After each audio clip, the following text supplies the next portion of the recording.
Vas-y, commence à descendre, vas-y, c'est bon. Si tu vois que c'est risqué, t'arrêtes. Hein. Putain, c'est ouf. Regarde toutes les galeries. C'est ici, dans ces carrières abandonnées, qu'une famille entière aurait disparu dans leur voiture.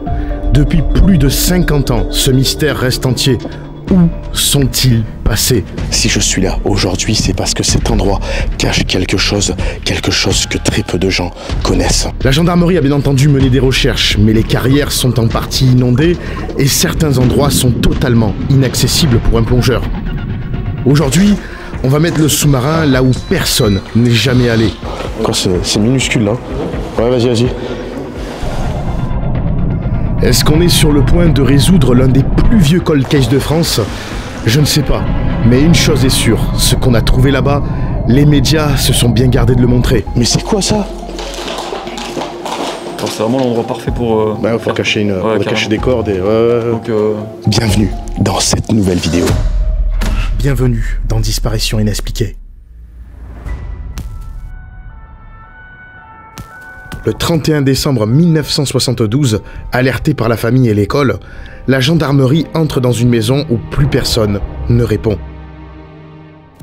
Dans le salon, les cadeaux des enfants sont encore sous le sapin. Les gendarmes sont choqués. Le repas de Noël est prêt à être servi. Il reste la dinde, les huîtres, toutes les affaires sont là. La famille a disparu. Les jouets qui devaient être distribués aux deux enfants sont restés dans la pièce où ils avaient été déposés par leurs parents avant leur départ. Depuis le réveillon de Noël, une famille, les parents et deux enfants, a disparu près de Cognac. Les policiers n'ont toujours trouvé aucune piste. Les enquêteurs vont explorer toutes les pistes. Tous les cours d'eau des environs seront fouillés, lacs, rivières, chaque endroit où la voiture aurait pu être immergée. Mais rien, aucune trace de la famille. C'est comme s'ils s'étaient volatilisés. Ils ont fait des recherches, ils en ont retrouvé des voitures dans la Charente, hein, mais malheureusement pas la bonne. À seulement 15 km du domicile des Méchinots, un endroit pourrait servir de cache parfaite. Une immense carrière souterraine, un véritable labyrinthe, et surtout, un détail essentiel. Au moment des faits, les carrières n'étaient pas encore inondées, donc on pouvait descendre encore au niveau inférieur en voiture. C'est vrai que les carrières de Saint-Même, moi j'avoue que ça me laisse perplexe. Ça me laisse perplexe dans le sens où c'est immense. Avec effectivement des trous, et une voiture pouvait y circuler à l'intérieur, puisqu'il circulait des tombereaux, des véhicules, des camions. Bon. Les recherches là aussi ont été effectuées. Hein. Bon, est-ce qu'ils ont pu mettre leur sonar partout ou autre? Enfin, bon. Elle est là la question. Ont-ils pu tout vérifier? Eh bien la réponse est non. Et vous allez voir pourquoi. Plus de 50 ans ont passé et me voilà aujourd'hui devant ces fameuses carrières. Ça fait bizarre de se retrouver là aujourd'hui. c'est la dernière fois qu'on voit la lumière du jour. À l'intérieur, tout est resté en place depuis les années 70. C'est un peu comme si les ouvriers étaient partis du jour au lendemain. Les galeries s'étendent sur environ 50 hectares et 80 km de galeries sur 3 niveaux.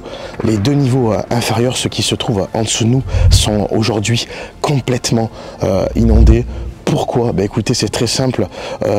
Ces 2 niveaux sont en dessous de la nappe phréatique, c'est-à-dire que l'eau du coup s'est infiltrée. À l'époque, quand les carrières étaient exploitées, il y avait des pompes qui enlevaient cette eau, mais aujourd'hui, du coup, comme c'est abandonné, du coup, les pompes ne fonctionnent plus et tout est immergé. Ouais, là, je pense pas qu'on puisse accéder à l'étage inférieur. Peut-être là-bas, ouais, tu dis. Ouais, là-bas, ça continue là. Heureusement qu'on a pris ça quand même, parce qu'on n'aurait jamais pu transporter tout le matériel sans ça. Au plus on s'enfonce, et plus il y a de choses cachées là-dessous. On retrouve notamment des dizaines de voitures. C'est que des voitures anciennes qui doivent dater des années 70-80. Je vous avoue, j'ai vraiment du mal à reconnaître rien que la marque. Ça, on dirait que c'est un Chevrolet, mais elles ont été dépouillées avec le temps. Tous ces véhicules sont là depuis des années. Ils ont été certainement mis là avant que les accès soient refermés. Oh, on se croirait pas dans les mines d'Erebor. Oh, ouais. En fait, on essaye de chercher des endroits qui ont été inexplorés, où on pourrait mettre le sous-marin. Et du coup, ça serait ça, ok? Ouais. Il existe des dizaines de trous comme celui-ci, d'après les plans qu'on a trouvés, qui plongent donc vers les niveaux inférieurs. On est parti sans la moindre certitude de trouver quoi que ce soit. Et finalement, on va revenir avec des images inédites. Et surtout, une vérité cachée du grand public depuis plus de 30 ans aujourd'hui. Ok, on est en train de préparer les 2 premiers sous-marins qui vont descendre au niveau inférieur. Et je voulais vous montrer quand même ma nouvelle acquisition. J'ai pas eu vraiment l'occasion pour l'instant de l'utiliser. C'est ce nouveau sous-marin.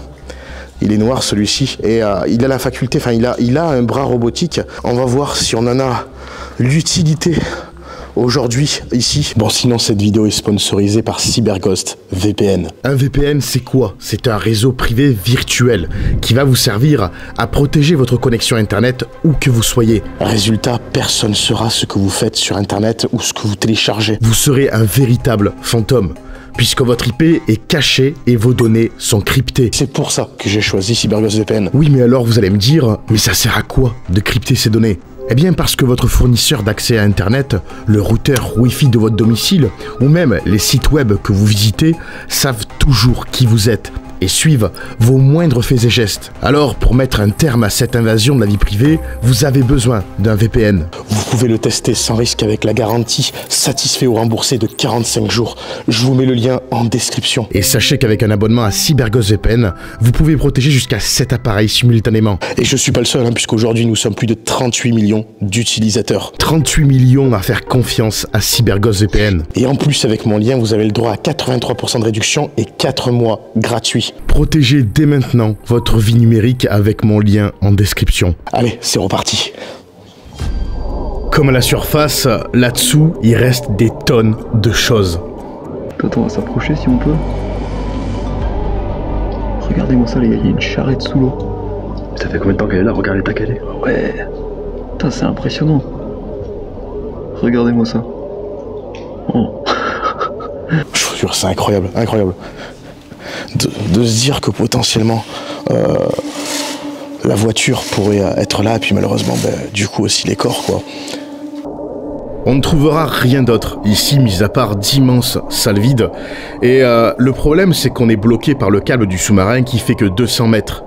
Du coup, demi-tour, et on va devoir essayer par un autre puits.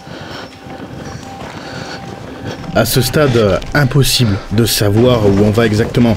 Chaque couloir ressemble au précédent. Mais au loin, quelque chose attire mon attention. Regardez ça. Oh, c'est incroyable la quantité de déchets.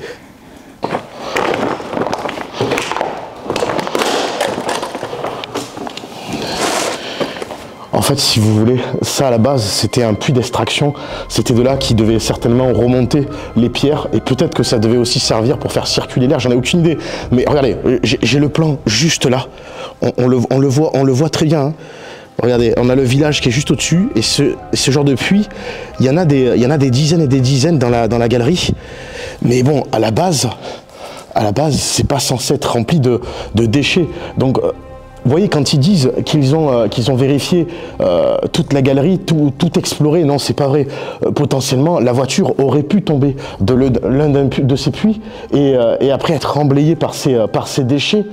Et là, c'est sûr qu'on les retrouvera jamais là-dessous. On les retrouvera jamais.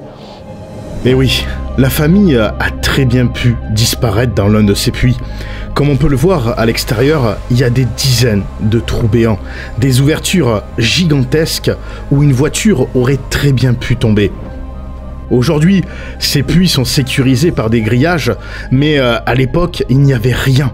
Et pour une raison ou une autre, meurtre ou accident, la voiture aurait pu chuter de plusieurs mètres et disparaître totalement, sans que personne ne la remarque. Puis avec le temps, des tonnes et des tonnes de déchets sont venus l'ensevelir totalement. Alors, j'ai plusieurs questions. Pourquoi et qui a mis tout ça ici? Parce que, vous allez le voir, il n'y a pas qu'un puits, mais des dizaines qui sont complètement remplis de déchets. En fait, c'est vraiment l'endroit idéal pour cacher un corps. Et c'est vraiment dingue quand même que la mairie puisse cautionner toute cette pollution.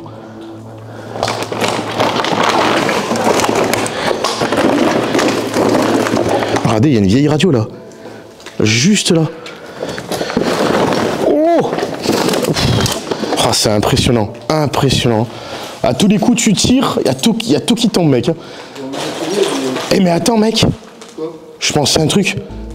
Mais là, au final, tu sais que dessous toi, il y a encore 60 mètres. Hein. Et oui, regardez, ça, c'est un puits sans déchets. Et on voit clairement qu'il continue encore plus bas.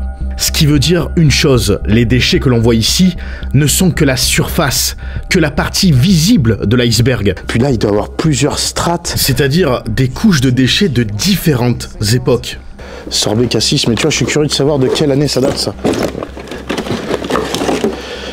Oh les gars, on va bien trouver un truc avec une date, rassure-moi. Vraiment, on trouve de tout. Hein. Il y a des couches de bébés, il y a une baignoire, vélo, des jouets, beaucoup de produits ménagers, des bouteilles d'eau.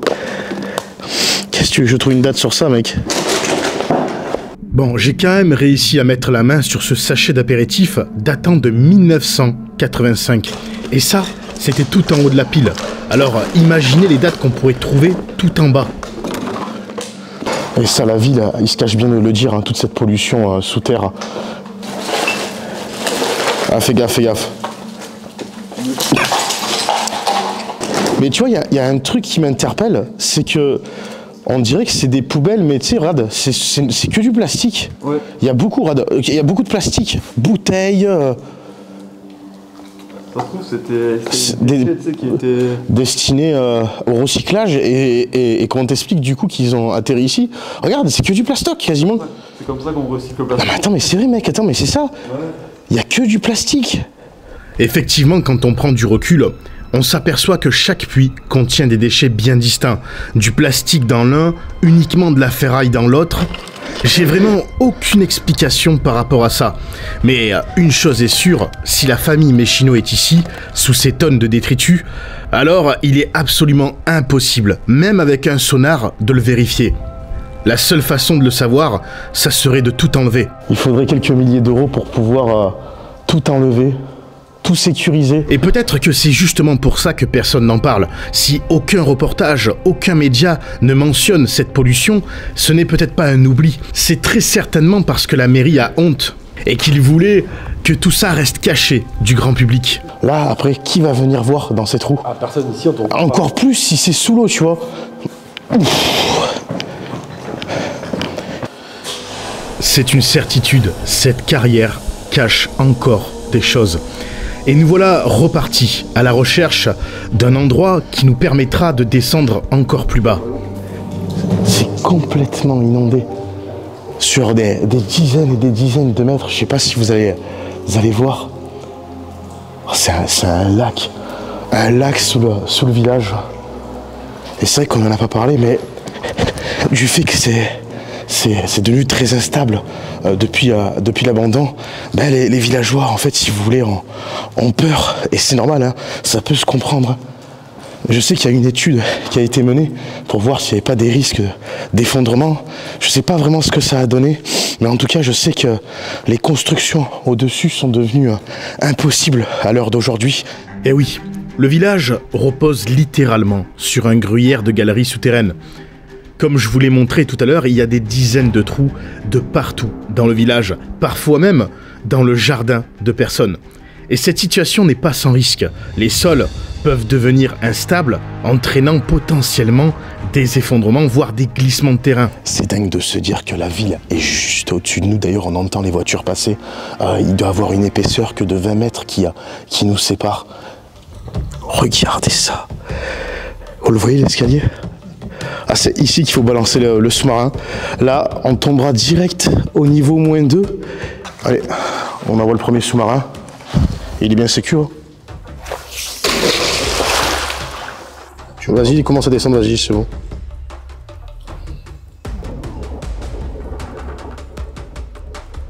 Et avance, ouais, tu voulais avancer dessous? Ouais, fort. Vas-y, vas-y. On a du câble pour l'instant, donc... Ouais.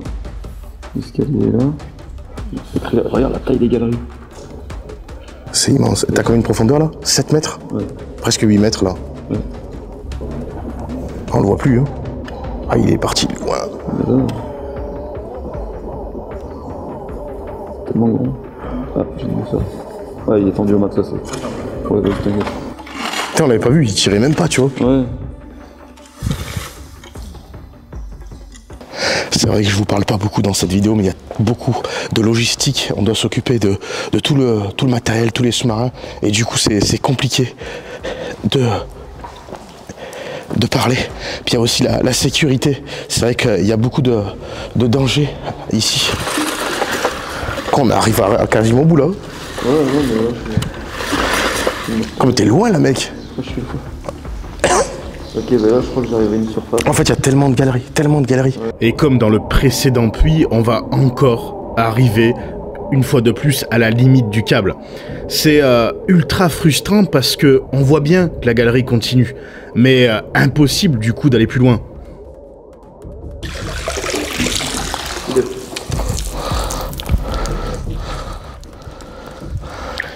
Incroyable. Bon, il n'y a rien de ce côté-là. Il est allé où en tout cas? Ah oui, oui.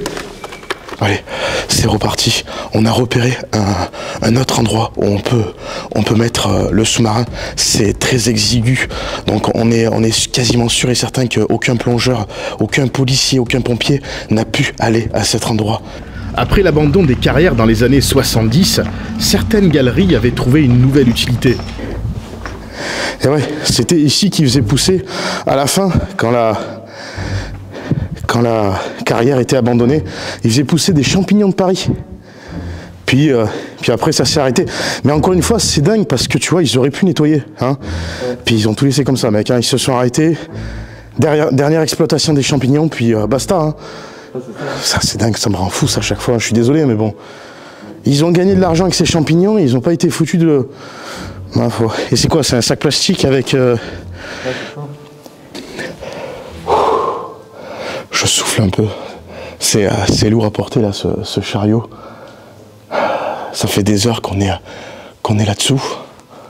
Ça fait des heures qu'on n'a pas vu la lumière. Mais en même temps, on voit pas le temps passer. Oh, il nous faudrait des semaines, voire des mois pour tout explorer. Vous ne vous en rendez sûrement pas compte puisque la vidéo est condensée, mais on a passé plus de 16 heures ici à fouiller. Bon, on ne trouvera plus rien là-dessous, du moins plus rien d'intéressant. Les galeries sont immenses et entre le manque de temps, de câbles et de batteries, on a dû arrêter. Mais au final, on est venu ici pour essayer de résoudre un mystère vieux de 52 ans. On pensait trouver des réponses sous l'eau, surtout en allant dans des endroits où seul un sous-marin pouvait aller. Et finalement, ce qu'on a découvert en surface, ces montagnes de déchets, ben c'est peut-être ça, la véritable clé du mystère. Il y en a de partout, il y en a de partout. Et si depuis le début la vérité était là, devant nos yeux? Peut-être qu'un jour, des fouilles permettront d'en avoir le cœur net, mais en tout cas aujourd'hui, le mystère plane toujours. Et si ces galeries renfermaient l'un des plus grands mystères français? Si cette affaire vous intrigue, plusieurs reportages en parlent, je vous mets les liens en description. Merci à Urbex Explorer qui a été notre guide pendant cette exploration. Sans lui, on se serait probablement perdu. Urbex Explorer que vous pouvez retrouver du coup sur sa chaîne YouTube, mais surtout sur Instagram et TikTok. Hein, ouais, c'est dessus que tu postes le plus. Actif, Instagram, TikTok et des trucs comme ça. YouTube, faudrait que je m'y mette à fond dessus. Mais... Et toi donc tu fais de l'urbex, mais essentiellement de l'urbex, de la grimpe quoi on va dire. Ouais, c'est un peu, je fais de l'urbex classique, mais un peu aussi, je varie dans des trucs un peu plus extrêmes, dans de la grimpe urbaine, où j'escalade les plus hautes tours du monde, les plus hautes structures, les plus hautes antennes, les grues, les trucs... Allez voir son contenu, franchement c'est vraiment extraordinaire. Ouais. J'adore ce que tu fais. Merci, comme par exemple, j'ai adoré la vidéo sur les pyramides, où tu allé explorer les pyramides. Ouais, bah, j'ai escaladé les pyramides de Gizeh, donc la pyramide de Khéops. Non mais tu étais rentré aussi à l'intérieur, tu avais retrouvé des ossements avec des amulettes. D'un temple égyptien qui était abandonné, à moitié abandonné, avec encore les peintures égyptiennes dessus, ça c'était incroyable. J'adore. Allez voir son contenu, je vous mettrai le lien en description. En tout cas, merci à toi. Merci aussi à Dimitri qui nous a aidés. Il a lui aussi sorti une vidéo sur la carrière sur sa chaîne. La lumière, enfin. Ça fait des heures qu'on est plongé là dans le noir, dans cette humidité. J'espère qu'on aura l'occasion de revenir, peut-être même avec du nouveau matériel. On va essayer de voir si on trouve des cartes un peu plus précises du lieu. Mais je pense pas, les dernières topographies en tout cas ont été faites en 2016 apparemment. J'espère que cette vidéo vous aura plu, que vous en avez appris un petit peu plus sur cette malheureuse histoire de la famille des Méchino. N'oubliez pas, merci à Cybercost déjà d'avoir sponsorisé cette vidéo. N'oubliez pas que vous pouvez essayer facilement, mais surtout en toute sécurité grâce à la garantie satisfait ou remboursé de 45 jours. Je vous mets tout en description, le lien, et je vous explique tout ça. Nous, on se retrouve très vite pour une prochaine exploration. Ciao, ciao.